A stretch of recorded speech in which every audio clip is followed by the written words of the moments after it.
Gud, vor Herres Jesu Kristi Far, som i sin store barmhjertighed har genfødt os til et levende håb ved Jesu Kristi opstandelse fra de døde. Lad os alle bede.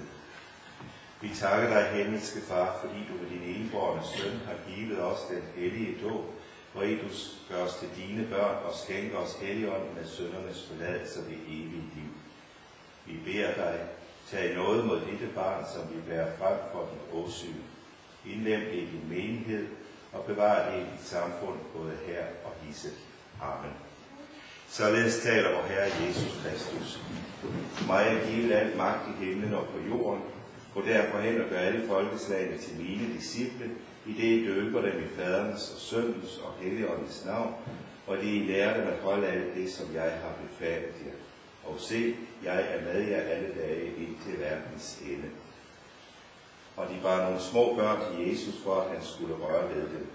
Disciplene troede af dem, og da Jesus så det, blev han vred og sagde til dem: lad de små børn komme til mig, det må ikke hindre dem i, for Guds rige er deres. Sandelig siger jeg jer, den der ikke tager imod Guds rige ligesom et lille barn, kommer slet ikke ind i det.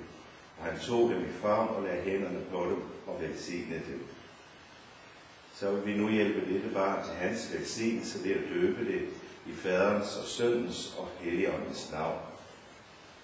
Modtag det hellige korsets tegn både for dit ansigt og for dit bryst til et vidnesbyrd om, at du skal tilhøre den korsfæstede Herre Jesus Kristus. Hvad er barnets navn? Sofia Brun Godin, forsager du djævlen og alle hans gerninger og alt hans væsen. Ja. Tror du på Gud Fader, den almægtige, himlens og jordens skaber. Tror du på Jesus Kristus, hans enbårne søn, vor Herre, som er undfanget ved Helligånden, født i Jomfru Maria, pint under Pontius Pilatus, korsfæstet, død og begravet, nedfaret til dødsriget, på tredje dag opstanden fra de døde, opfaret til himmelssiden ved Gud Faders, den almægtiges højre hånd, hvorfra han skal komme at dømme levende og døde. Tror du på Helligånden, den hellige almindelige kirke, de hellige samfund, syndernes forladelse, kødets opstandelse og det evige liv? Ja.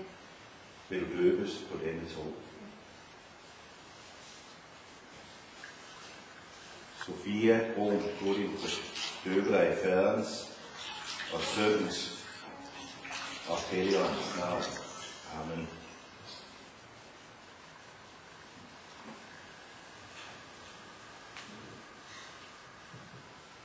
Den almægtige Gud, vor Herres Jesu Kristi Far, som nu har genfødt dig med vand i Helligånden og skænket dig syndernes forladelse.